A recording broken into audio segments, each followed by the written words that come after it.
अस्सलाम वालेकुम नाज़रीन, दिन भर की अहम खबरों और तज्जियों के साथ आज शाम 7 बजे में मैं हूं आपके साथ आसमा इकबाल। नाज़रीन, मुल्क भर में जारी मॉनसून की बाराने रहमत हम सब के लिए बाराने ज़हमत बन चुकी है। क्या दूर दराज के पसमानदा इलाके, क्या बाजौड़, क्या बोनेर और क्या रूसुल बलाद कराची। कुदरत की नाराज़ी से कुछ नहीं बच सका। मॉनसून की तूफ़ानी बारिशों ने सबको एक ही लाठी से हाँका कि सभी कहीं ना कहीं कुदरत को छेड़ रहे थे और फिर कुदरत तो कहती है मुझे छेड़ोगे तो मैं ना छोड़ूंगी। मौसम के गजब का ताज़ा तरीन शिकार कराची साबित हुआ, जहां होने वाली गैर मामूली बारिशों के सामने ज़िले शहरी इंतज़ामिया मामूली मज़ाहमत भी नहीं कर सकी। कराची में अर्बन फ्लडिंग से हादसात में 10 अमवात रिपोर्ट हुई। शहर की सड़कें नदी नाले बन गए और हज़ारों गाड़ियां इसमें डूबती रहीं। आमदोरफ्त सिर्फ कश्तियों से मुमकिन थी, इसलिए लाखों शहरी घंटों इस अजाब में फंसे रहे। ऊपर से जुल्म ये कि के इलेक्ट्रिक, जिसके फेडर बादलों की पिचकारी पर भी ट्रिप कर जाते हैं, हस्बे रिवायत ट्रिप कर गए। 900 फीडर्स के ट्रिप करने से शहर पानी में तो डूबा ही था, हौलनाक अंधेरों में भी डूब गया। और इस बदतरीन सूरत हाल में मेयर कराची सोशल मीडिया पर यह कहते पाए गए कि सब कुछ ठीक चल रहा है, लेकिन अहले कराची की जानिब से सोशल मीडिया पर वायरल होने वाली वीडियोस कराची की शहरी इंतजामिया और पीपल्स पार्टी की तवील हुक्मरानी की कारकर्दगी का पोल खोल रही थी। कराची के शहरी गंदगी के ढेर, उबलते गटर, उधड़ी सड़कें, जगह जगह ट्रैफिक जैम, रोड एक्सीडेंट्स, पीने के पानी की नायाबी, घंटों बिजली की लोड शेडिंग का अजाब तो सही रहे थे, अब ये नया अजाब भी नाजिल हो गया। कराची के शहरी पूछ रहे हैं और हक बजानिब हैं कि वो कौन से 44 नाले थे जिनकी सफाई पर करोड़ों से बढ़कर रुपए खर्च हुए। वाकई सफाई हुई थी या हाथ की सफाई थी? सफाई हुई थी तो फिर ये तबाही क्यों, और इसका जिम्मेदार कौन है? अजीब इत्तेफाक ये भी देखने में आया कि 2019 में मौजूदा मेयर मुर्तज़ा वहाब सिंध हुकूमत के तर्जुमान की हैसियत से MQM के मेयर वसीम अख्तर को नाकाम करार देते हुए मुस्तफ़ी होने का मुतालबा कर रहे थे। आज वो मेयर हैं और MQM के फारूक सत्तार उन्हीं से मुस्तफ़ी होने का कह रहे हैं।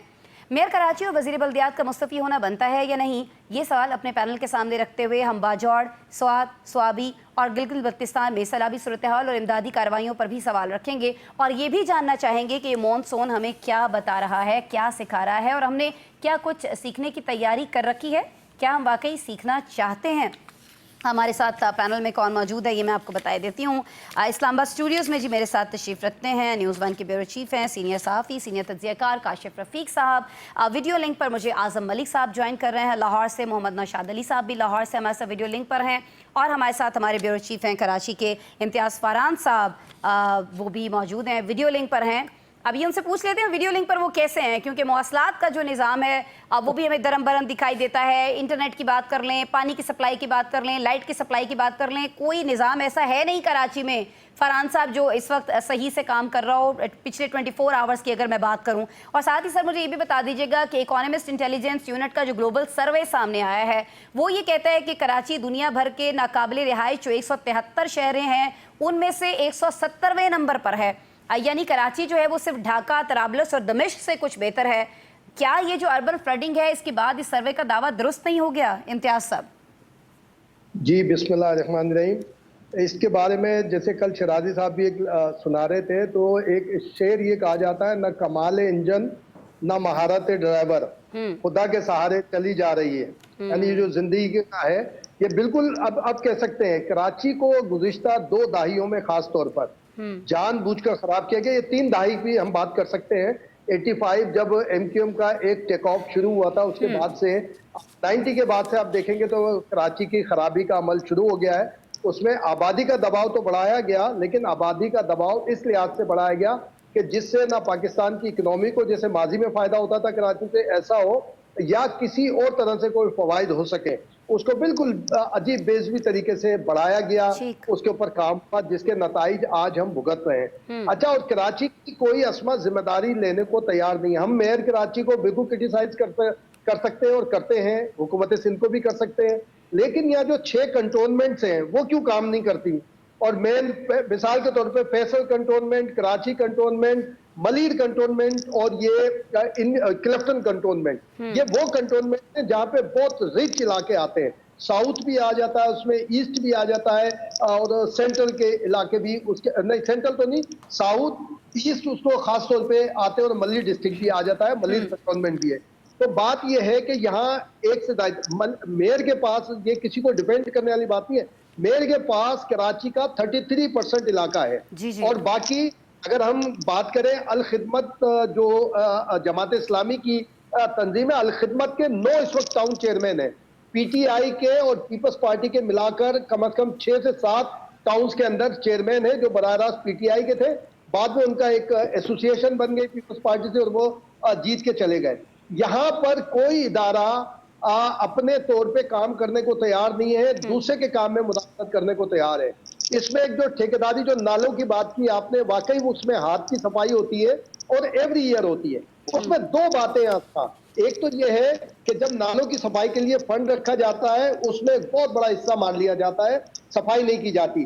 उसमें मैं खुद ठेकेदारों का कोट अनकोट, जो बड़े ठीक ठाक ठेकेदार हैं जो आपस में बात करते हैं या हमारे दोस्त ही है, जब करते हैं तो उनका ये होता है कि बारिश का जो पहला स्पेल होगा वो इतना फ्लो होगा कि नाले को खुद ही साफ करता हुआ चला जाएगा वो टूवर्ड समंदर, तो उसमें काफी पैसे बचेंगे। फिर जब पानी रुकेगा, तो पानी रुकने के बाद चीख पुकार होगी, हमें खुद फोन करके कितने मीडिया पर्संस को इन ठेकेदारों के नुमाइंदे फोन करके कहते हैं कि फला जगह रुकावट है, फला जगह रुकावट है, उसके ऊपर एक खबरों के अंदर उधम मच जाता है। जब उधम मचता है तो इमरजेंसी नाफिज कर दी जाती है, और इमरजेंसी का असमा सूरत हाल ये कि आप 1 रुपए के बजाय 100 रुपए खर्च करेंगे तो उसका ऑडिट नहीं हो सकता, कानूनी तौर पे ऑडिट उसका बनता नहीं है।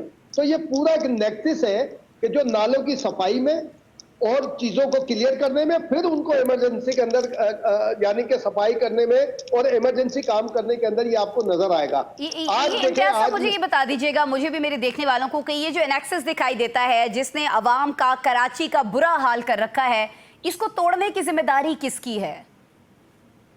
देखिए, तोड़ने की जिम्मेदारी सब है। मिसाल के तौर पे मेयर की बात की आपने, वसीम अख्तर जब थे और उससे पहले मुस्तफा कमाल जब नाजिम थे, वही चेहरे लोकल बॉडीज के वही इर्द गिर्द आज मेयर मुर्तजा के इर्द गिर्द नजर आते हैं। और मुर्तजा को जाहिर है कि ये हमारे फौजिया वहाब साहिबा के हवाले से और वहाब सिद्दीकी साहब के हवाले से लिए हमारे लिए बहुत काबिल एहतराम भी है, और हमारे बच्चों की तरह हम इसको डील करते हैं। इनको ये बताया कि इन चेहरों से आप निजात पालो। करप्ट तरीन बल्दिया के, केएमसी के करप्ट तरीन अफसरान जिन्होंने कराची को डुबोने के अलावा कुछ नहीं किया, कराची में इंक्रोचमेंट कराने के अलावा कुछ नहीं किया, ये हर मेयर के साथ होते हैं, हर वजीर के साथ होते हैं, वो आज भी मौजूद है, वो इसके बराह रास्त जिम्मेदार है। अब ये जिम्मेदारी खुद ले लेते हैं वज़रा साहिबान, वजीरों के ऊपर आता है, वजीर आले के ऊपर आता है, ये ले लेते हैं, लेकिन इन ब्यूरोक्रेट को कुछ नहीं कहते। इन ब्यूरोक्रेसी पे जब तक जिम्मेदारी आयद नहीं की जाएगी, पॉइंट आउट नहीं किया जाएगा, जब तक मामला नहीं होगा। और कराची में कंटोनमेंट्स को भी काम करना पड़ेगा, कंटोनमेंट्स काम नहीं करते। डीएचए की सफाई भी, अगर डीएचए के अंदर काम भी अगर सिंध हुकूमत ने करना है तो ये फिर बहुत बड़ा सवालिया निशान होगा। आजम साहब, घूम फिर के बाद जो है वो ब्यूरोक्रेसी पे आ जाती है, और वैसे भी हम जानते हैं कि ब्यूरोक्रेसी को लेकर पाकिस्तान में बहुत ज़्यादा तनकीद की जा रही है। इवन हमारे वजीर दिफा जो हैं वो भी इस पर बात करते दिखाई देते हैं। जब हम कराची की बात करते हैं आजम, तो तरस के रह गए हैं हम लोग कि कराची से कभी कोई अच्छी खबर आ रही हो जिसे हम अपने शोज़ में, अपने प्रोग्राम्स में कहीं ना कहीं डिस्कस कर रहे हों। कल जो अर्बन फ्लडिंग यहाँ पर हुई है, ज़ाहिर है शहरी इंतज़ामिया इसके लिए तैयार नहीं थी, या आपको लगता है कि नहीं, शहरी इंतज़ामिया उस तैयार तो थी, लेकिन जितनी बड़ी ये बारिशें थी, जितनी गैर मामूली ये बारिशें थी, उस हवाले से कहीं ना कहीं हमें उन्हें कुछ ना कुछ मार्जिन ज़रूर देना चाहिए, क्योंकि कराची शहर भी तो बहुत बड़ा है ना। देखिए असमा, ये तो एक नेशनल फिनोमिना है ना, कि वो जैसे जिसके ऊपर इमरान खान साहब जो हैं वो तनकीद का निशाना भी बनाते थे कि ज्यादा बारिश आती सबसे ज्यादा पानी आता है। तो ये रियलिटी है ना। आपने देखा है कि मौसमियाती तब्दीलियों ने न सिर्फ पाकिस्तान बल्कि पूरी दुनिया को मुतासर किया है। अभी रिसेंटली अमेरिका के अंदर इतना जबरदस्त तूफान आया है जहाँ पर पूरे के पूरे जो शहर हैं, स्ट्रीट्स डूब गई हैं। लेकिन आसमा एक प्रॉब्लम है, वो कराची जिस सियासी जमातें अपनी माँ, अपनी जागीर, अपनी जान करार देती हैं, मगर हकीकत ये है कि ये शहर सबके लिए सिर्फ नोट छापने की एक मशीन बन के रह गया है। बात आती है तो अवाम डूबते हैं, मगर हुक्मरानों के महतार और उनके ड्राइंग रूम में सिर्फ क्लीन शायद गीले होते होंगे, मेरा ख्याल है कि वो भी नहीं होते। एमक्यूएम ने सालों शहर को अपना किला बनाया, मगर सिवाय गोली, भत्ता और जनाजों के कराची को कुछ न दिया। नाले साफ करने के बजाय खून बहाया। जमात इस्लामी सिर्फ एहतजाज के बैनर छापने और सियासी नारों के पोस्टर लगाने तक महदूद रही। अमली कारकर्दगी जीरो। और अब सिंध के तहत दहाइयों काबिज पीपल्स पार्टी जो है, जिसकी नजर सिर्फ कराची पे महज एक, मैं अब क्या कहूँ, अगर मेयरशिप ना मिले तो परवाह नहीं, क्योंकि असल खजाना सिंध जेला हाउस में होता है। तो अब जनाब जी, अब आखिर में जो है वो पीपल्स पार्टी को पहली दफा सिंध की मेयरशिप मिली है। मुझे आसमा ये बताएं कि क्या सिंध के अंदर या कराची के अंदर इंसान नहीं रहते? ये क्या पाकिस्तानी नहीं है? इनको उठाकर आप जो है वो समंदर में फेंक दें। मतलब कितनी बारिश अगर लाहौर में आए, to be honest with you, नहीं है कि मैं पंजाब की कोई तारीफ कर रहा हूँ, तो लाहौर आपको साफ नजर आता है क्योंकि इंतजामिया है। कराची में ना आपको कोई डिजास्टर मैनेजमेंट नजर आती है, ना वहां की कोई इंतजामिया आपको नजर आती है, लैंड माफिया नजर आता है, अरबों खरबों के जो चाइना कटिंग वहां पर आपको नजर आती है। जगह जगह फरहान साहब को बेहतर पता होगा, कूड़े के ढेर इस तरह से हैं जैसे पहाड़ है वहां पे। ये सियासी गिद्ध जो है कराची पर बार बार झपटते हैं, इसका खून चूसते हैं, मगर इलाज कोई नहीं करता। हर बार अवाम को एक नया लॉलीपॉप देते हैं, नया वादा देते हैं और नई तकरीर देके चले जाते हैं। अवाम मरते रहते, डूबते रहते हैं। आसमा, ये मसला इस तरह से नहीं हल होना। कराची के साथ सब पॉलिटिकल पार्टीज ने जुल्म किया है। आप जब तक वहां पर सिस्टम नाफिज नहीं, आपको याद होगा, सारे पैनलिस्ट को याद होगा कि कराची के गंदे नाले साफ करने के लिए आपको पता है एक हैवी मशीनरी लाई गई थी, उसका एक स्पेशल अरबों रुपए का बजट अनाउंस किया गया था। आपको याद होगा टीवी स्क्रीनों के ऊपर बड़े बड़े जो कंप्यूटर थे वो कराची के नाले साफ कर रहे थे। मुझे बताएं वो नाले जो आपने साफ किए वो कहाँ पे थे? आपने कराची को डुबो के रख दिया। जब इंटरनेशनल कम्युनिटी देखती है कि ये कराची जिसे हम रोशनियों का शहर कहते थे आज गंदगी का ढेर बना हुआ है, तो लोग हमारे बारे में क्या एक्सपेक्ट करते होंगे कि वो यहाँ पर ऐसे ही सर्वे सामने आएंगे ना, जैसे इकोनॉमिस्ट इंटेलिजेंस यूनिट का सर्वे सामने आया कि सिर्फ 3 शहर और हैं कराची के बाद जो इस लायक नहीं है रहा जा सके, लेकिन कराची जो है वो 173 में से 170वें नंबर पर आता है। तो मेरे ख्याल में ड्रेनेज सिस्टम तक नहीं बना सके, ड्रेनेज सिस्टम तक नहीं बना सके। और आपने ये बड़ा अहम पॉइंट आपने ये उठाया आजम अपनी गुफ्तगू के दौरान, ये जो अर्बन फ्लडिंग का बड़ा मसला है। काशिफ साहब, ये मैं आपसे डिस्कस करना चाहूँगी। चाइना कटिंग कराची में जिस तरह से होती है, जो इस मामले को लेकर भी सियासत करता रहा है, पैसा कमाता रहा है, कौन लोग हैं, कौन सी जमातें हैं, सभी जानते हैं। नालों पर तजावुजात किसने बनवाई, किसने उससे पैसा कमाया, ये भी कराची के ना तो किसी शहरी से छुपा है, ना वहाँ के हुक्मरानों में बहुत सारे लोग उनमें भी मुलव्वस रहे हैं। ड्रेनेज सिस्टम जो है उसको बरसाती नालों के साथ मिला दिया गया है। तो सर, आप नहीं समझते कि ये 3 बड़ी चीज़ें ऐसे हैं, चाइना कटिंग है, नालों पर तजावुजात हैं, और जो ड्रेनेज सिस्टम को आप बरसाती नालों के सिस्टम के अंदर आपने डाल दिया है, तो ये तो नहीं लगता कि कोई आइंदा आने वाले कुछ सालों में हम देख रहे होंगे कराची का ये मसला हल हो। बारिशें होती रहेंगी, ज़्यादा बारिश आएगा, ज़्यादा पानी आएगा, ये तो फिर होता रहेगा। बिस्मिल्लाहिर्रहमानिर्रहीम। मैं आपके सवाल का जवाब देने से पहले 2-3 बातें करना चाहता हूँ। Please sir. एक ये कि अभी मेरे भाई इम्तियाज़ फरहान साहब कह रहे थे कि यहाँ पे कोई निज़ाम सही नहीं चल रहा।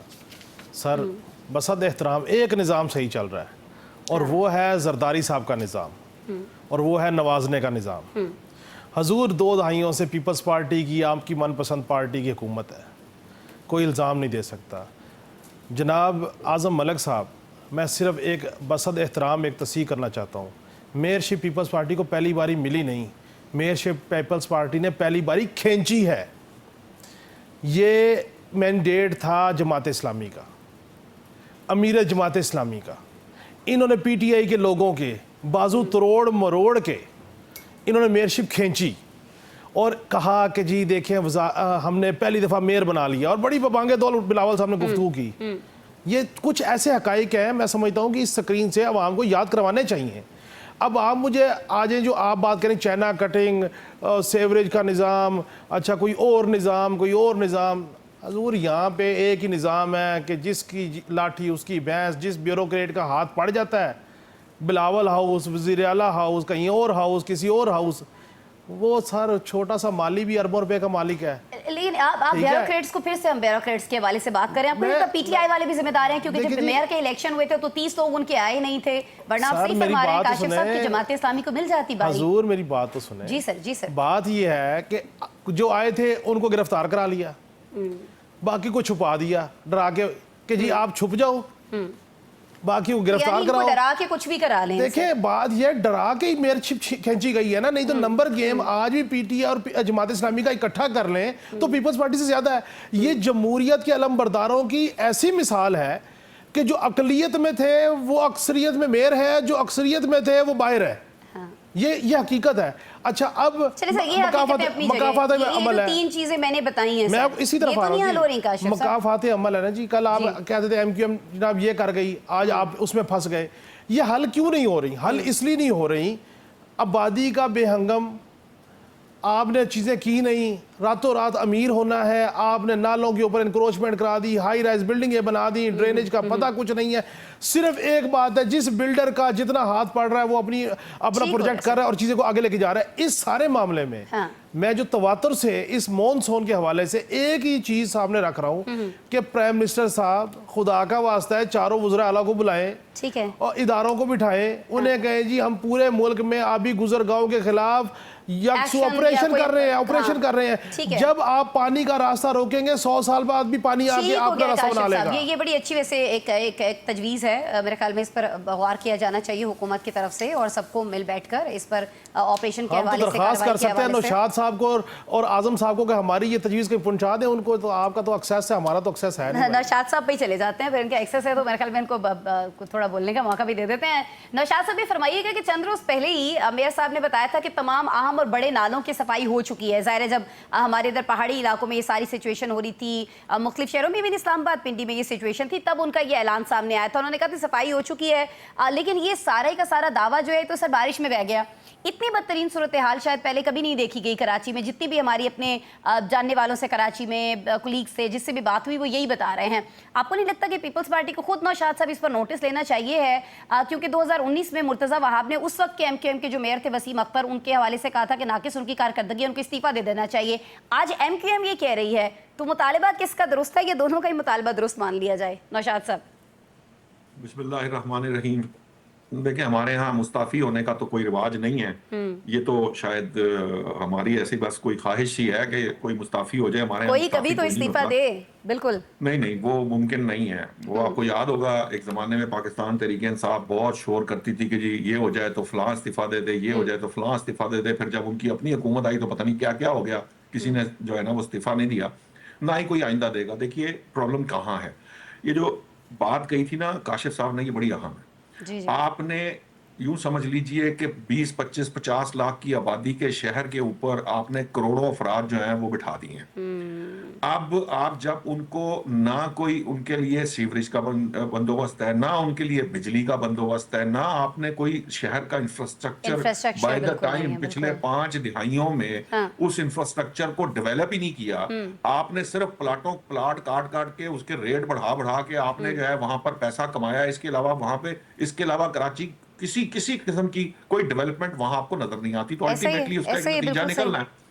आप अंदाजा कीजिए कि जिस पार्टी के चेयरमैन ने ये कहा कि जी ज्यादा बारिश होती तो ज्यादा पानी आता है, उन्होंने उनके जो अक्लमंद वर्कर हैं या उनके जो मेयर हैं उनको इतनी बात समझ नहीं आई कि दोबारा ज्यादा बारिश हुई तो ज्यादा पानी आएगा।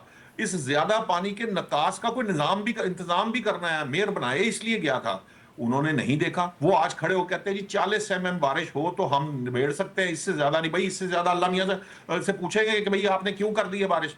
और आपको नहीं पता कि इस वक्त मुल्क के अंदर जो मौसमियाती तब्दीलियां हैं, आप इतने बड़े बड़े दावे करते हैं, उनके चेयरमैन और ये जो उनकी वो खातून हैं जो विफाक में जो क्लाइमेट चेंज के ऊपर जो बहुत दस्तरस रखती हैं और वो उस पर बहुत गुफ्तगू करती हैं। Are you talking about Sheri Rahman? Like जी शेरी रहमान साहिबा, बड़ा उनको क्रेडिट दिया जाता है कि उन्होंने क्लाइमेट चेंज के हवाले से बड़ा काम किया और नो डाउट किया भी है बहुत सारी जगहों पर। लेकिन देखिए ना, वो जानती हैं तो उनको पता है कि आने वाले वक्तों में, आज तो आप 150 मिलीमीटर 200 मिलीमीटर तो खैर बिल्कुल ही अभी आपके बस से बाहर है। अगर दाना खास्ता इससे ज्यादा हुई तो फिर आप कहाँ जाएंगे? आपका क्या ख्याल है कि ये जो सिर्फ अभी जो 10-10 फुट या 6-6 फुट या 4-4 फुट पानी है, ये पता नहीं कितना हो जाएगा। मसला सिर्फ ये है, बात समझने की ये है कि वहां इल्जामात, बयानात और सियासत से हटकर उस मुल्क की, उसकी शहर की खिदमत करने की जरूरत है। और उसके लिए जो माजी की गलतियां हैं उनको दूर करने के लिए और आइंदा की प्लानिंग, आइंदा 50 साल की प्लानिंग। अब आइंदा 50 साल के बाद अगर कोई शख्स मुझे आज कराची का बिलावल भुट्टो से लेकर पार्टी के आखिरी वर्कर तक कोई बता दे कि 2050 में कराची कैसा होगा, क्या कोई बंदा सोच सकता है? या 2075 में कैसा होगा? जो अंग्रेज आज से 200 साल पहले बता देते थे कि 50 साल बाद बड़ी कैसा बुरी होगा सूरत ये। हाल है।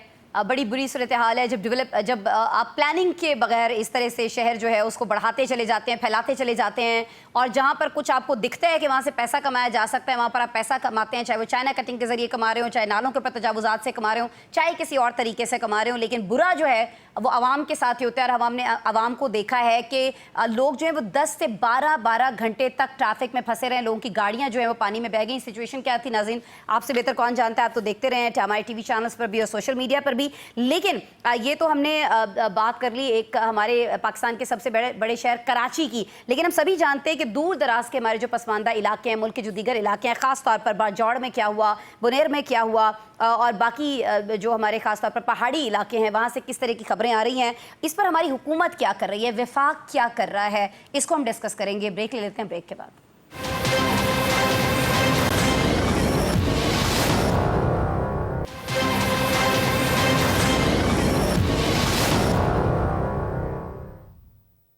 वेलकम बैक जी।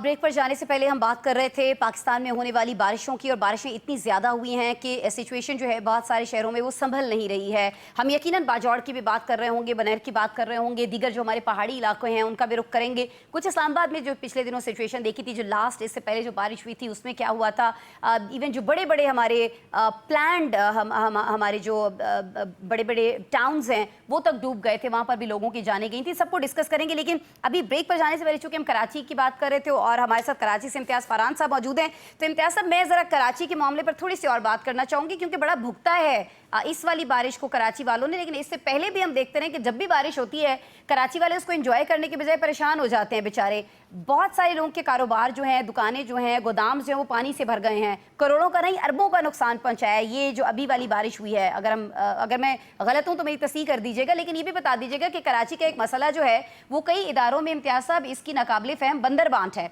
कराची मेट्रोपॉलिटन कॉरपोरेशन के पास शहर की 50% ज़मीन है, बाकी जो 50% है वो हमें पता है कि कंटोनमेंट है, केपीटी है और दीगर इदारों के पास है। लेकिन जब जवाबदेह होने की बात आती है तो इम्तियाज़ फरहान साहब फिर शहरी इंतज़ामिया क्यों समझा जाता है कि वही जवाबदेह, उसी से जवाब लेना है हमने? देखें आसमा, मैं इससे पहले सेगमेंट में यही बात कर रहा था कि हम सिर्फ सिंध गवर्नमेंट और मेयर कराची के ऊपर बात करते हैं, जी जी, लेकिन जिनकी जिम्मेदारियां हैं उन तक क्यों नहीं करते और इसकी मैनेजमेंट क्यों नहीं करते। ये गुज़िश्ता 20-22 साल से हम कवर कर रहे हैं। आपको याद होगा मुस्तफा कमाल जब नाजिम थे तो ये अंडरपास, क्लफ्टन अंडरपास बाईपास बना था और नाजमाबाद लियाकताबाद के अंडरपास बने थे और बहुत उसमें भी शोर मचा था। तो जब बारिश आई थी ये फुल हो गए थे, तो उसके ऊपर हम सब ने खबरें चलाई थी कि दुनिया के सबसे महंगे तरीन स्विमिंग पूल इस वक्त अवेलेबल है। उस वक्त मुस्तफा कमाल इसी तरह रिएक्ट करते थे कि जनाब मेरे पास ये नहीं है, और बहुत सारी चीजें बात किया करते थे। तो उसके बाद ये तय हुआ था तो कंटोनमेंट्स के अंदर सेवरेज का जो सिस्टम है वो कम से कम सेंट्रलाइज किया जाएगा। मेयर कराची उसको लुक आफ्टर करेंगे या नाजिम जो नाजिम आल होंगे वो लुक आफ्टर करेंगे, लेकिन अभी तक उसके ऊपर किसी भी किस्म का कोई अमल दरामद नहीं हुआ। ये सिस्टम काफी अरसे से है, लेकिन इसको ड्रेनेज वाला सिस्टम और जो ये बरसाती नाले, इसको अगर अलग-अलग भी कर लेंगे तो भी ये मामला बनेगा नहीं। एक नक्शा मैंने हम 10-12 साल पहले था जब ये मामला आया था, तो जमलोटी के कुएं हैं, मशहूर है, सुपर हाईवे पे मौजूद है, पूरा साल उसके अंदर पानी होता है। उसके साथ टूवर्ड लियारी नदी कुओं की एक सीरीज है और इसी तरह मलिर नदी के दरमियान भी। अब इनको ये सिस्टम लाना पड़ेगा ताकि अंडरग्राउंड जो रूट्स होते हैं वो ताकि काम काबिले अमल हो। बड़े बड़े इनको कुएं बनाने पड़ेंगे। अंडरग्राउंड वाटर लेवल कम हो गया है कराची का, उसकी वजह है कि पक्की सड़कें हैं, जमीन के अंदर पानी सख्त नहीं होता, जज्ब नहीं होता। वो सारे इनको कुओं का सिस्टम एक दोबारा डेवलप करना पड़ेगा। और इनके पास लेकिन उससे पहले ये जो टाउन प्लानर भी हैं बशीर साहब, अगर मैं उनका नाम गलत नहीं ले रही हूँ, तो वो भी ये फरमाते हैं ना कि आप ये जो ड्रेनेज है और ये जो बरसाती नालों का मामला है इसको भी तो अलग अलग करें। ये उन कुएं बनाने से पहले जरूरी नहीं है कि ये कर लिया जाए? ये बिल्कुल कर लिया जाए, लेकिन इस वक्त पॉसिबल नहीं है। उसके ऊपर कई के ऊपर मार्केट्स बनी हुई हैं, कई पे बहुत बड़े सिस्टम है, उसके अंदर है। सिंध असेंबली को अगर हम बात करें, सिंध असेंबली के बराबर के साथ उसके अंदर से ही एक नाला गुजर रहा है, बरसाती नाला, उसके अंदर पूरा का पूरा कई चीजों का सिस्टम मौजूद है। सुप्रीम कोर्ट की इमारत के बिल्कुल बराबर में नाला जा रहा है, ड्रेनेज, जो कि एक बड़ा नाला है। और आगे जाके जहाँ रेंजर्स हेडक्वार्टर है वहाँ इतना पानी जमा होता है, कम अभी भी जब मैं दिन में गया हूँ तो वहाँ 1.5 से 2 फीट पानी मौजूद था। सारा सिस्टम सब पता है। ब्यूरोक्रेसी जानबूझ के पॉइंट आउट होने के बावजूद उन जो स्पॉट्स हैं उनको क्लियर नहीं कर रही। मिसाल के तौर पे नागन चौरंगी है, केडीए चौरंगी है, 5 स्टार चौरंगी है, नर्सरी है, जहरी नाला है, ये सारे जिना कोट वगैरह, ऐसे यहाँ पे हर साल पानी होता है, हर सारी साल की इसी सारी तरह। चौरंगियां जितनी हैं कराची की, वहां तो जब भी बारिश हुई है इम्तियाज साहब, हमने यही देखा है। इवन जो क्लिफ्टन जैसा इलाका है, पोश इलाका है, वहां क्या सिचुएशन रहती है आपके इल्म में है? डिफेंस में किस तरह से लोगों के बड़े बड़े घर, फ्लैट सब डूब जाता है, ये भी सबके इल्म में, लेकिन हो कुछ नहीं पा रहा। खैर इसमें ये करना पड़ेगा। और दूसरा ये क्लाउड बस्ट और अर्बन फ्लडिंग की नई इस्तेलाह लेकर आए ये ब्यूरोक्रेट। और ये जब कोई चीज बस में नहीं होती, कहते हैं क्लाउड, शहरी इलाकों में क्लाउड बस्ट कर दिए थे।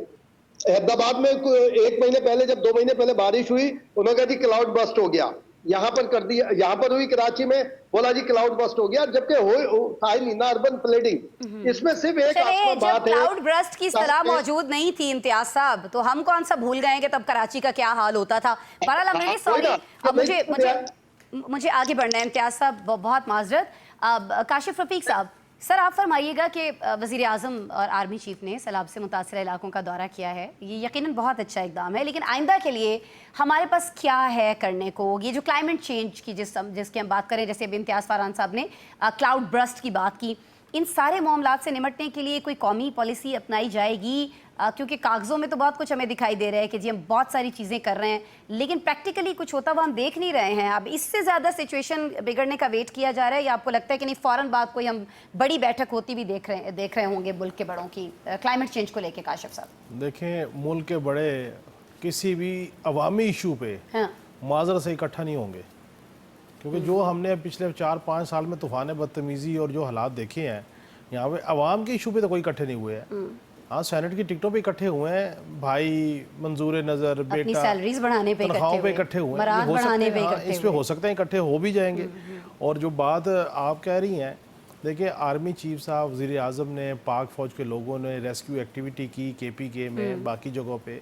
वैसे एक अजीब बात यह है कि जब भी सैलाब आए, कोई आफत आए, कोई मसला आए, पाक फ़ौज है, कोई लिफ्ट का मसला हो तो पाक फ़ौज है, सैलाब का मसला हो पाक फ़ौज है, रेस्क्यू ऑपरेशन पाक फ़ौज है, मुल्क की सिक्योरिटी पाक फ़ौज है, हर चीज़ पाक फ़ौज है, और फिर हदवे तनकीद भी पाक फ़ौज है।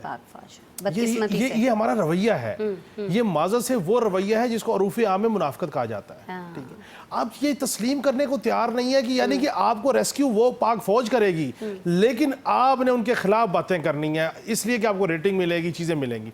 मैं तो एक चीज़ कहता हूँ कि ये सारे के सारे चार्टर्ड ऑफ इकॉनमी में ना बैठे, चार्टर्ड ऑफ इन्वायरमेंट पे बैठ जाएं, किसी चीज़ पे तो बैठे हैं, हमें भी पता लगे कि यार चले इनको यार अपने अपने पैसों से, अपने अपने हुक्मरानों को, अपने अपने जो इक़्तिदार है उससे इतना शगफ है कि वो नहीं निकल सकते, चलो यार आवाम के लिए बैठ गए हैं।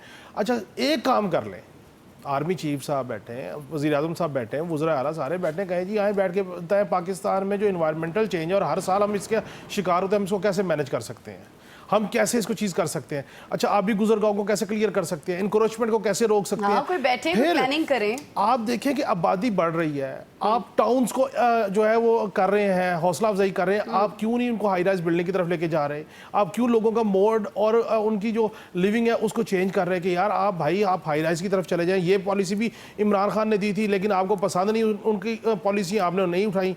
उन्होंने दरख्त लगाना शुरू किया, आपने इल्ज़ाम लगाने शुरू कर दिए। जिसका जो अच्छा अमल है उस पर बात करने में कोई हर्ज नहीं है। सही हो गया, लेकिन आखिरी जुमला ये है, मेरे भाई ने कहा जी कुएं खोदने वाला निज़ाम जो है वो इंट्रोड्यूस कराएं।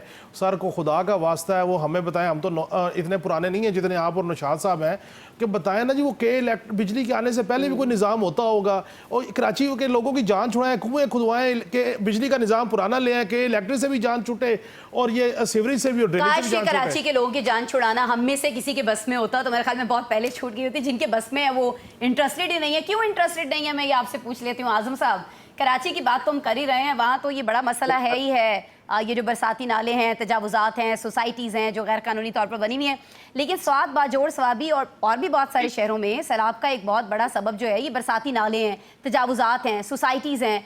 क्या अब आपको नहीं लगता आज़म मलिक साहब की बिला इम्तियाज़ कोई ना कोई ग्रैंड ऑपरेशन होना चाहिए है, और इसके लिए एक बड़ी बैठक भी होनी चाहिए पहले? आज़म साहब, आसमा देखिए, वो कहते हैं ना, रोटी कपड़ा और मकान, भूखी मर गई सारी अवाम। अब तो उसके साथ एक जुमला और ऐड कर लें कि डूब गई सारी अवाम, रोटी कपड़ा और मकान साथ में डूब गई सारी अवाम। देखिए, कराची को मैं जैसे पहले भी बताता हूँ, कराची को हर पॉलिटिकल पार्टी ने लूटा है।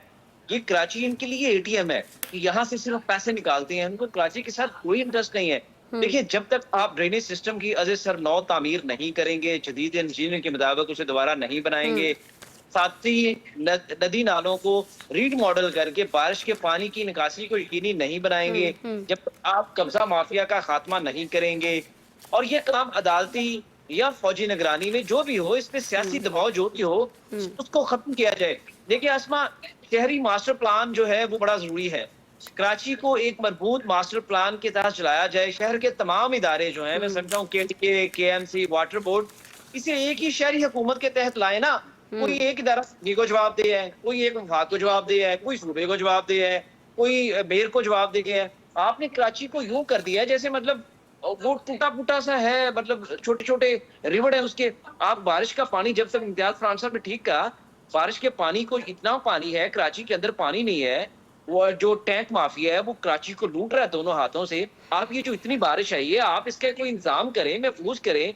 अच्छा आसमा, बात ये है कि ये जो ड्रेनेज सिस्टम की सफाई है, ये पूरा साल जारी रहनी चाहिए। आजम साहब साहब, काशिफ खुदा साहब कुछ ऐड करना चाह रहे हैं। शायद अगर ये सारे ये सोच रहे थे ना कि हमने एक दिन खुदा को भी जवाब दे होना है, तो यकीन करें ये तबाही ना होती।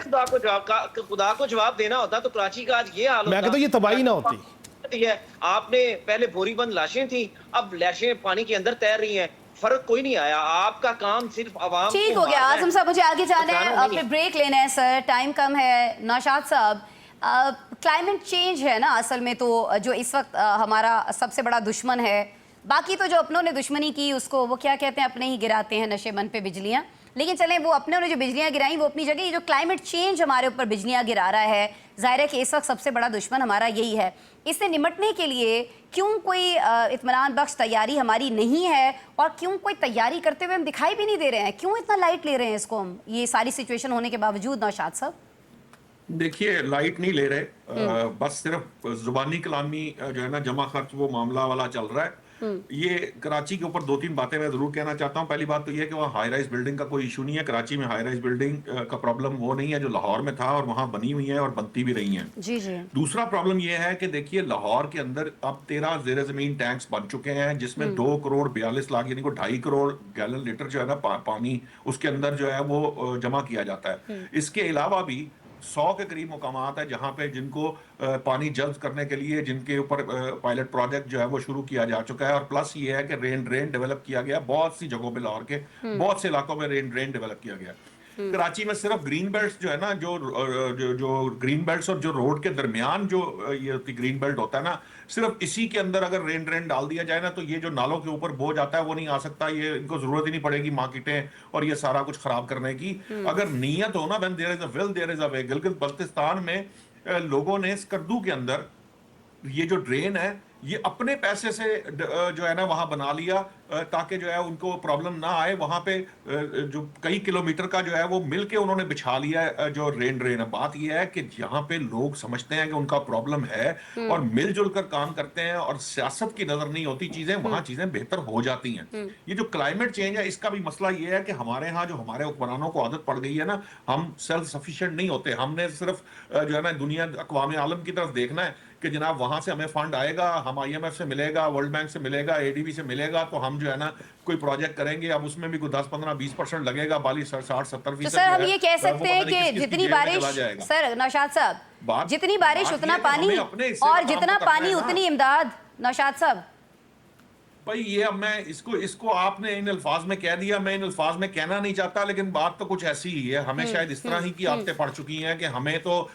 हम जो है ना हर चीज को इस्तेमाल करते हैं किसी तरीके से। हमें कोई जो है ना वो डॉलर आएंगे, और चूंकि वो डॉलर आएंगे तो हम जो हमारा तो सिस्टम चलेगा। हम जो है ना कुछ मेरे पास आएंगे, कुछ आपके पास आएंगे, कुछ काशिफ साहब मेजर चंक ले जाएंगे। जो प्राइवेट लिमिटेड कंपनी है वो सारे उठा लेती है। पब्लिक लिमिटेड कंपनियां जो बेचारी चूंकि ऐसी होती हैं, वो इल्जाम ज्यादा उन पे आता है, जूते उनको ज्यादा पड़ते हैं, लोगों से जूते वो ज्यादा खाती, क्योंकि अवाम डायरेक्टली बराह रास्त उनसे रास्ते में होती हैं। तो अब मसला ये है कि इशू ये है कि ये जब तक हम अपना जो सोच का अंदाजा नहीं बदलेंगे, भाई दुनिया में सारी कौमों ने कोई दुनिया की तरफ थोड़ी देखा है अपने सेल्फ सफिशिएंट की। आप ये हालत देखिए कि तंजानिया जैसे मुल्क में ड्रॉट पड़ता है ना, वो क्या करते हैं, उन्होंने रेगिस्तान को जो है ना वो नखलिस्तान में बदल लिया, सिर्फ हलाल की तरह के वो खोद लेते हैं, जो जिसे कह लीजिए कि थोड़ी गहरी जगह, और बड़ी तादाद में खोद लेते हैं, और वहीं पे आहिस्ता आहिस्ता सब्जा होना शुरू हो जाता है। वो इस तरीके से जो है वो करने की कोशिश कर रहे हैं। तो हमारे पास तो अब बहुत जदीद टेक्नोलॉजी आ चुकी हुई है, हमारी सिर्फ नीयत ठीक नहीं है। जिस दिन इस कौम की नीयत ठीक हो गई, जिस दिन इसके हुक्मरान इंसान के बच्चे बन गए और उन्होंने सोचना शुरू किया कि हमें आवाम को डिलीवर करना है, पंजाब में डिलीवर करने की जरूरत है, क्योंकि नून लीग को पता है कि आइंदा इलेक्शन के अंदर वो डिलीवर नहीं करेगी तो सरवाइव नहीं कर सकती, तो वो डिलीवर कर रही है। जिस जमात को ये पता चलेगा कि डिलीवर किए बगैर वो आइंदा इलेक्शन में लोगों के पास नहीं जा सकते, वो जो है वो फिर काम करेगी। चले आप गुफ्तगू को खुद ही सियासतदानों की तरफ ले आए हैं, मुझे ब्रेक लेना है। हाँ काशिफ साहब, आप अब ना ही समझें, क्योंकि ना ही समझिए। नहीं सर, हम सब ना ही समझें। काशिफ साहब, पंजाब में हो रहा है, आप देख रहे हैं, आपके सामने जो चीजें आपको नजर आ रही हैं। हम यहाँ बैठे हुए हैं ना, हमने 200 मिलीमीटर बारिश भी हुई है, 200 मिलीमीटर बारिश हुई है, उसके बावजूद लाहौर की सड़कें जो थी वो साफ थी। तो फिर इसका मतलब ये है कि इसका हल मौजूद है। फिर बादल फटने के आजम साहब कुछ फरमा रहे हैं, आजम साहब कुछ फरमा रहे हैं जी। माइक आजम साहब आपका बंद है। बिल्कुल ठीक कह रहे हैं। देखिए जो रियलिटी है वो रियलिटी है। लाहौर के अंदर बारिश आती है, 200 एम तक बारिश हुई, आपको 1 घंटे बाद लाहौर की सड़कें बिल्कुल साफ नजर आई थी, क्योंकि पता है भाई कारकर्दगी है, लोग बातें करेंगे, लोग वीडियोस लेकर अपलोड कर देंगे। तो आपने कारकर्दगी अपनी आप पर वोट लेने हैं ना, तो आपने काम करना है, तो काम नजर आता है। वैसे मैं इसका क्रेडिट मैं पीटीआई को देना चाहूंगी कि कहीं ना कहीं ये खौफ है कि अगर हम बेहतर कारकर्दगी नहीं दिखा रहे होंगे तो लोगों की जो हमदर्दी है, तो फिर काम को दे देते हैं ना क्रेडिट। काश हम इम्तियाज फरहान साहब की पार्टी को भी क्रेडिट दे पाते। अच्छा, मैं ये क्रेडिट इसलिए भी दे रही हूँ कि मुझे ब्रेक के बाद बात भी पीटीआई की करनी है। इमरान खान की जानिब से भी बड़े समझ में ना आने वाले फैसले किए जा रहे हैं। नजर आता है, साफ नजर आता है। चले आते हैं लाहौर भी, आजम साहब लाहौर चक्कर लगाते हैं किसी दिन, और शदीद बारिश में चक्कर लगाएंगे। काशिफ साहब और मैं आ रहे हैं देखने के लिए क्या हालात हैं लाहौर में। बहरहाल जी ब्रेक लेते हैं प्रोग्राम में, और ब्रेक के बाद आपसे मिलेंगे तो कुछ डिस्कस करेंगे इमरान खान की जानिब से किए जाने वाले एक इंतहाई अहम फैसले की जिस पर बहुत ज़्यादा तनकीद होती दिखाई दे रही है। इवन पीटीआई के अपने लोग इस पर तनकीद करते हुए हमें दिखाई दे रहे हैं। क्या फैसला है, इसके क्या असरात जो हैं वो आ सकते हैं आइंदा आने वाली सियासत पर, इस पर बात करते हैं ब्रेक के बाद।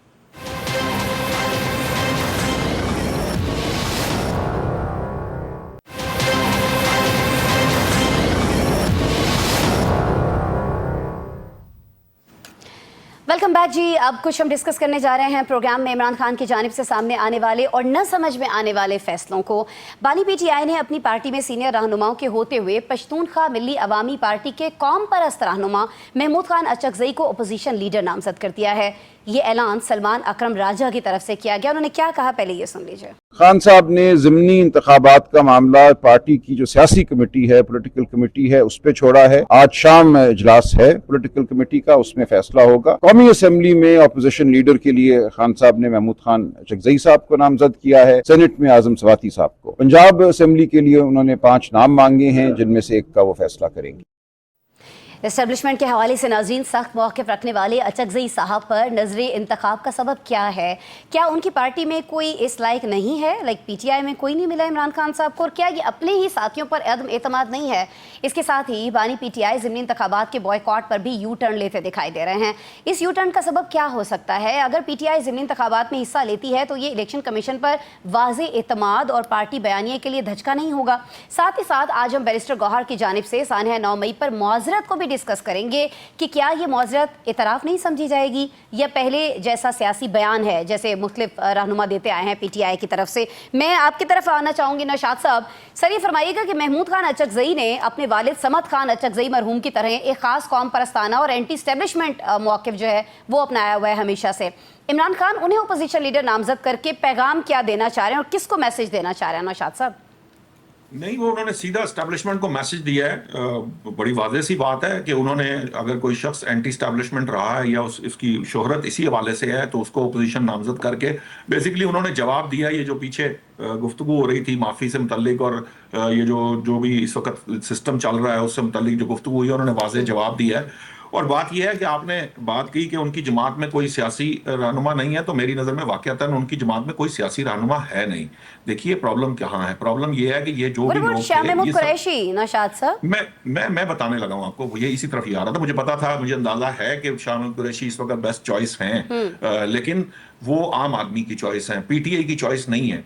बात यह है कि जो Shah Mahmood Qureshi from day one जब से आए हैं, इमरान खान साहब को ये पता है कि वो किन के लिए काम करते हैं और उनके साथ क्यों अटैच किए गए थे, ये डे वन से इमरान खान साहब को भी पता है। इसी तरह से चूंकि ये मांगे तांगे की पार्टी थी, जब जहाज भरे गए थे, तमाम लीडर साथ जोड़े गए थे, तो इमरान खान साहब को पता था कि ये जो तमाम लोग मुझ तक पहुंचाए जा रहे हैं, ये लोग उन्हीं के जैसे कह लीजिए कि अहकामात पर अमल करते हैं जिन्होंने इनको यहां तक पहुंचाया है, और उनके कहने पे छोड़ भी जाते हैं।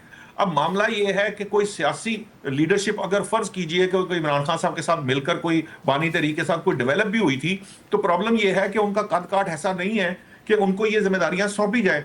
अब मसला ये है कि ये जो बानी की जो टोटल सियासत है ना, वो बेसिकली रद्द अमल की सियासत है। बानी ने अमल की सियासत कभी नहीं की। बानी ने फ्रॉम डे वन वो रद्द अमल की सियासत कर रहे हैं। उन्होंने मुस्लिम लीग नून को बुरा भला कहा, पीपल्स पार्टी को, उनके अलावा उन्होंने हर जमात को, चाहे वो एमकेएम थी, चाहे वो यही जो आज महमूद खान अचकज़ई हैं, इनका मजाक उड़ाना हो, फलाना फजलुर रहमान हो, कोई एक जमात मुझे बता दीजिए जो उनके शर से महफूज रही हो या उनकी जुबान से महफूज रही हो। कि उन्होंने रद्द अमल की सियासत की थी। उन्होंने सबको गंदा कहकर अपने आप को अच्छा साबित करने की कोशिश की थी, और बदकिस्मती से जब बारी आई अमल की तो वो अपने आप को अच्छा साबित नहीं कर सके, कोई अमल करके दिखा नहीं सके, जिसके नतीजे में अब उनके पास कोई चॉइस ऐसी नहीं है, उनकी कोई सियासी स्ट्रगल ऐसी नहीं है जिसमें उनको ये लगे कि उनके साथ जिन लोगों ने साथ दिया, मिसाल के तौर पर 2014 में जब 15 में जब ये नवाज शरीफ साहब को हटाने की गुफ्तगू शुरू हो चुकी थी, तो उस वक्त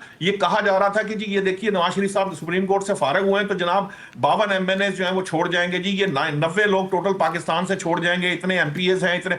आपने देखा गिनती के 2-4 लोगों के अलावा बाकी लोगों ने उनका साथ नहीं छोड़ा। क्यों? इसलिए कि वो 20-20, 30-30 साल से जो है नवाज शरीफ के साथ वो जो सियासी स्ट्रगल कर रहे थे। ठीक है। खान साहब ने अपने साथ के लोगों को पीछे रखा, जो उनके साथ एक्चुअल जेन्युइन वर्कर्स थे उनको बहुत पीछे रखा, और जो ये मांगे तांगे के लोग थे, क्योंकि उनका ख्याल ये था कि चूंकि एस्टैब्लिशमेंट के कंधों पे आ रहे थे, तो जो उनकी तरफ से बंदा आया उसे कबूल किया, उसे ओहदे दिए। तो जो आज इस वक्त जो बड़ी पोजीशंस पे भी हैं वो नजरियाती नहीं है, वो आए हुए हैं, मांगे तांगे हुए हैं, इस वजह से वो उस पर ट्रस्ट नहीं करते। ये जो मांगे तांगे की आप बात कर रहे हैं, इसी को लेकर जो पार्टी के अंदर इस वक्त एक हलचल पाई जाती है, इसको डिस्कस करना चाहूंगी काशिफ रफीक साहब सर आपसे। सर ये जो अचकज़ई साहब की नामजदगी है, पार्टी के आदत पर वाज़े अदम एतमाद नहीं है? आपको नहीं लगता कि आप लोग जो हैं, लाइक जो मेरी पार्टी के लोग हैं, इमरान खान साहब की तरह से एक तरह से लगता है कि ये कहा गया है कि आप में से कोई इस जोगा नहीं है, और क्या आपको नहीं लगता काशिफ साहब से पार्टी का जो मोराल है वो इससे बहुत ज़्यादा गिरेगा कि मुकदमे तो जी हम भुगत रहे हैं, मारे हम खा रहे हैं, जेलों में हम जा रहे हैं, और जब कोई पोजीशन, कोई बड़ा ओहदा देने की बात होती है तो आप किसी और को चुन लेते हैं, जिसके लिए मांगे तांगे का लफ्ज़ इस्तेमाल किया नौशाद साहब ने? देखिए, मैं ज़ाती तौर पे समझता हूँ एक सहाफ़ती तालिब इल्म होने की हैसियत से कि इमरान खान ने अगर कोई एक सियासी फैसला 9 मई के बाद इस सारी एपिसोड के बाद किया तो वो ये है महमूद अचकज़ई साहब को अपोजिशन लीडर का बनाना। असद कैसर साहब पहले कहते रहे ना मैंने नहीं बनना, फिर उनकी ख्वाहिश जागी, लेकिन उस वक्त तक ट्रेन निकल चुकी थी। बैरिस्टर गौहर साहब चेयरमैन पार्टी हैं, उनको पार्लिमानी लीडर बना रहे हैं, जैसे कि बिलावल भुट्टो साहब चेयरमैन पार्टी और पार्लिमानी लीडर होंगे पार्लियामान में। आजम सवाती साहब को सेनेट में लेके गो के वहाँ पे मैं समझता हूँ आजम सवाती साहब से भी बेहतर चॉइस जो है वो अली जफ़र साहब थे, मेरी ज़ाती राय है। अच्छा, अब महमूद अचकज़ई साहब को बनाया क्यों गया? महमूद अचकज़ई साहब को इसलिए बनाया गया कि जितने पार्टी के लोग MNAs हैं उन सब के ऊपर कहीं ना कहीं पाकिस्तान के किसी ना किसी शहर में 9 मई के मुकदमात हैं। अब पहले उमर अयूब साहब की कबूलियत भी थी, मकबूलियत भी थी, शिबली फराज की कबूलियत भी थी, मकबूलियत भी थी। अब 9 मई में जो बंदा भी बात नहीं मानेगा, दबाव कबूल नहीं करेगा, अपोजिशन लीडर का एक रोल है, तो उसको 9 मई में सजा हो जाएगी। अब आपने एक ऐसा अपोजिशन लीडर बनाया जिसके ऊपर 9 मई का कोई मुकदमा नहीं है, जिसके ऊपर इनफैक्ट कोई ऐसा मुकदमा नहीं है आज की तारीख तक, कल बन जाए तो पता भी नहीं लगता, कि जिससे वो नाअहलियत की तरफ चला जाए। शाह महमूद कुरैशी साहब, हजूर शाह महमूद कुरैशी साहब ने भी जेल से बाहर आना है, उसके बाद हजूर उन्होंने MNA बनना है, उसके बाद उन्होंने पार्लिमान में आना है, फिर जनाब उसको कई बारी लगेगी अपोजिशन तो लीडर वेट की। नहीं किया जा सकता। नहीं, वेट तब कैसे तक किया जा के सकता? देखिए, इलेक्शन कमीशन का फैसला है और आईनी पोजीशनों का फैसला है। और आखिरी बात मैं आपको बताऊं कि महमूद अचकज़ई साहब चूंकि पॉलिटिशियन है, उनमें एक ज़र्फ है, उन्होंने इमरान खान के खिलाफ अदम एतमाद किया, ये एक ज़र्फ है। फिर उन्होंने इमरान खान से माफ़ी भी मांगी, ये भी एक ज़र्फ है। फिर इमरान खान ने उनको सदर के तौर पर ठीक हो बतौर गया। उम्मीदवार लेके आए। ठीक हो मैं गया। समझता हूँ कि महमूद अचकज़ई साहब का अपोजिशन लीडर बनना, अगर वो बन गए और स्पीकर साहब ने बना दिया, क्योंकि अभी तो नंबर गेम पूरे होने हैं ना जी, वो सारे सिग्नेचर करके देंगे, अक्सरियत होगी तो ठीक हो गया, तो पूरा उसके एक बाद process है, शहबाज शरीफ उसके साहब बाद- को टफ टाइम मिलेगा। ठीक है आजम साहब, सर ये अचकज़ई साहब की जब हम बात कर रहे हैं तो हम सभी जानते हैं कि एंटी स्टैब्लिशमेंट और अपने कौम परस्ताना जो ख्यालात हैं उनकी वजह से वो हमेशा काफ़ी मुतनाज़ रहे हैं। काशिफ साहब कह रहे थे कि उन पर कोई केस बन सकता है, नहीं बन सकता है, लेकिन मुझे तो लगता है कि किसी न किसी मुतनाज़ बयान की वजह से उन पर केस बन सकता है, जिस तरह की बातें वो अक्सर कर रहे होते हैं। लेकिन आपको नहीं लगता कि उनकी जो नामजदगी है आजम साहब, उससे इस्टेब्लिशमेंट और PTI में जो एक ब्रिज का किरदार अदा करने के लिए बहुत सारी शख्सियात जो हैं बहुत सारी एफर्ट्स कर रही थी, वो सलामत नहीं रहेंगी बल्कि बुलडोज हो जाएंगे इसके बाद? आसमा, आपने बहुत खूबसूरत बात की है, वेरी वेल। इमरान खान की तरफ से महमूद खान अचकज़ई को कौमी असम्बली में अपोजिशन लीडर नामजद करना महज मैं समझता हूँ एक सियासी फैसला नहीं है आसमा, बल्कि एक खुला पैगाम है जो आपने भी इसकी तरफ इशारा किया कि कप्तान अब इसी बयानिए पर कायम है जिसने मुल्क को तकसीम किया और इदारों को मुतनाज़ा बनाया। कल तक आपको याद होगा महमूद खान अचकज़ई जो थे वो बॉर्डर का सौदागर था, पाकिस्तान दुश्मन था, एस्टेब्लिशमेंट मुखालिफ ठेकेदार था, और आज इसी को इमरान खान ने अपने बयानिए का अलमदार बना रहे हैं। मुझे आसमा ये यूँ लगता है कि ये इंतखाब कप्तान के नज़दीक अवामी मसाइल, मईशत या हुक्मरानी की बेहतरी की कोई तरजीह नहीं, उनकी वाहद सियासत सिर्फ और सिर्फ इदारों को ललकारना और मुहाजराई करना है, जो अभी तक यूँ लग रहा है महमूद खान अचकज़ई के ऊपर। आसमा, मुझे यूँ लगता है कि अभी भी इमरान खान की सियासत में वो इस्लाह या पुख्तगी नहीं आई, बल्कि वो पहले से ज्यादा जिद्दी, इंतकामी और गैर हकीकत पसंद हो चुके हैं। अपोजिशन लीडर जैसे मनसब पर अचकज़ई की नामजदगी इस बात का ऐलान है कप्तान की तरफ से, ना तो वो मुफाहमत चाहते हैं और ना ही जैसे तो आपने फिर जिक्र किया उनके जो लोग हैं वो मुफाहिमाना बयानात क्यों दे रहे हैं? आजम मलिक साहब, बैरिस्टर गौहर का बयान देख लीजिए, माजरत कर ली उन्होंने 9 मई पे, एक तरह से तस्लीम कर लिया ना आजम साहब। आप उसको जैसे मर्जी कर लें कि बैरिस्टर गौहर जो मर्जी बात कर लें, अब चलेगा वही जो इमरान खान का बयानिया होगा। देखे ना आपने जब पार्लियामेंट के अंदर महमूद खान अचकज़ई साहब को नामजद कर दिया, इवन अगर ये नुकसान पाकिस्तान की जमहूरियत और अवाम को क्यों ना उठाना पड़े, खान साहब ने तो नामजद कर दिया। ये फैसला ये जाहिर करता है कि इमरान खान हर वो कार्ड अब खेलेंगे जो रियासत को कमजोर करेगा और उनके जाती बयानिए को तकवीयत देगा। और अपोजिशन लीडर का जो ओहदा है वो अवामी नुमाइंदगी का मुझे लग रहा है कि अचकज़ई साहब की नामजदगी के बाद वो अवामी नुमाइंदगी नहीं, बल्कि खान साहब की जिद्दी सियासत का एक हथियार बनकर सामने आए। ठीक हो गया। मैं इम्तियाज़ फरहान साहब आपके काशिफ साहब कुछ ऐड करना चाह रहे हैं आप? मैं तो सिर्फ ये कहना चाह रहा हूँ सर, बाजवा साहब इस मुल्क के आर्मी चीफ थे, फैज़ साहब DG ISI थे, वो भी एक इदारे को रिप्रेजेंट कर रहे थे, उनके ऊपर भी इदारों के ऊपर तनकीद खुली हुई थी, उसके बाद उन्हीं से मुफाहमत हो गई। सर हर जगह पे यही काम हो रहा है, अपने आप को सुरखरू करना है, जितनी मज़ामत होगी उतनी बड़ी मुफाहमत होगी। अच्छा, मैं इम्तियाज़ साहब सर आपकी तरफ आऊँगी। पहले तो मुझे ये बता दीजिएगा, वैसे आप कराची में हैं लेकिन मामलात आप सारे जानते हैं, आपकी बड़ी गहरी निगाह है। ये पंजाब असम्बली का जो अपोजिशन लीडर है उसके हवाले से क्यों PTI फैसला नहीं कर पा रही है? क्या उसकी वजह धड़ेबंदियां हैं जो PTI के अपने अंदर हैं? फिर सर इमरान खान साहब जो हैं वो ज़िमनी इंतखाबात के बॉयकॉट का ऐलान करते हैं, ट्विटर से करते हैं, लेकिन अब एक और यू टर्न ले रहे हैं कि मामला पार्टी की जो सियासी कमेटी है उसके हवाले कर दिया है। पहले क्यों नहीं किया भाई सियासी कमेटी के हवाले आपने ये फैसला? पहले आपने ट्वीट क्यों किया इस हवाले से? फिर दूसरा ये कि PTI का इलेक्शन में अगर वो हिस्सा लेती है, ये फैसला कर लिया जाता है, तो आपको नहीं लगता कि उनके इस बयानिए की शिकस्त हो जाएगी? इम्तियाज़ फरहान साहब के इलेक्शन कमीशन पर उन्हें एतमाद नहीं है, अब वो एतमाद कर रहे होंगे ज़ाहिर है जब इसी इलेक्शन कमीशन के तहत इलेक्शन में हिस्सा ले रहे होंगे। आसमा, मैं अगेन बात कहूंगा, बार 2 मरतबा पहले भी हम इसी प्रोग्राम में कह चुका हूँ कि बहुत सारे फैसले ऐसे जो इमरान खान की मुनासबत से हम और आप डिस्कस करते हैं, मैं इसको वसूख के साथ कह रहा हूँ, वो एक फैसला भी इमरान खान का नहीं होता। जो बाहर बैठ के आज भी फैसले कर रहे हैं, चाहे उसे आप फेज नेटवर्क कह लें या कोई और नेटवर्क कह लें। मैंने एक कहा था कि काशिफ बता सकता है। अचकज़ई साहब वाला अचकज़ई वाला भी फैसला उनका अपना नहीं है इम्तियाज़ साहब, सॉरी, अचकज़ई साहब वाला फैसला तो उनका अपना है ना खालिस्तान, ये वो भी नहीं है। अचकज़ई साहब वाला फैसला बिल्कुल मुनासिब है उनका, अगर उन्होंने किया है तो पॉलिटिकल है। इसका मतलब है तो स्टेट से चाहते हो या ना चाहते हो, पॉलिटिकल पर्सनालिटीज से वो अब डायलॉग चाहते हैं, अगर ऐसा उन्होंने किया है। और अगर जो दूसरे ने फैसला किया है तो वो भी एक अच्छाई की तरफ जाएगा। उसकी वजह यह है कि महमूद खान अचकजई और उनके वालिद अब्दुल समद अचकजई कॉन्फ्रेंस रहनुमा जरूर हैं, लेकिन उन्होंने कभी भी रियासत को चैलेंज नहीं किया। ना समद खान अचकजई साहब ने किया था और ना ही महमूद खान अचकजई ने रियासत को कभी चैलेंज नहीं किया। कॉन्फ्रेंस रहनुमा जरूर है। और दूसरी इस मौके पर एक बात और आपको, एक ये जो 2 साल या 2.5 साल का अदम एतमाद से लेके आज तक अगर आप सिनेरियो देखेंगे, उसमें सिर्फ एक चीज मिसिंग है आसमा, और ये मैं बिल्कुल कंफर्मेशन नौशाद भाई भी कर सकते हैं, आजम साहब भी कर सकते हैं, काशिफ तो कर सकता है कि नवाज शरीफ मिस है उसमें। हम ये कहते हैं कि नवाज शरीफ को एक्सेप्ट नहीं किया एस्टेब्लिशमेंट ने, ऐसा नहीं है। नवाज शरीफ ने ही नॉमिनेट किया था शहबाज शरीफ को। नवाज शरीफ, ये मैं बिल्कुल आप इसको तस्दीक कीजिएगा, नवाज शरीफ इस सूरत हाल में प्राइम मिनिस्टर नहीं बनना चाह रहे थे। आज भी नवाज शरीफ के महमूद खान अचकजई, मौलाना फजलुर रहमान समेत तमाम पॉलिटिशियन से बेहतरीन राब्ते हैं। और इस साल का बजट नवाज शरीफ और उसकी कैबिनेट को पेश करना था। सिर्फ उनसे मिसिंग ये हुई कि वो इमरान खान से मिलने जा रहे थे। टाइम सर जी खत्म हो गया। मेरे पास बड़े राज है आपके पास इम्तियाज साहब, इसके लिए तो अलग से शो रखना पड़ेगा एक। कल दोबारा करेंगे सर इस पे आपसे बात। इम्तियाज फरहान साहब, बहुत माजरत, वक्त खत्म हुआ। बहुत शुक्रिया जी आप तमाम साहिबान का। नाज़रीन आपने प्रोग्राम देखा, आपका शुक्रिया। कल आपसे दोबारा मुलाकात हो रही है। अपना बहुत सारा ख्याल रखिएगा। अल्लाह ने के बाद।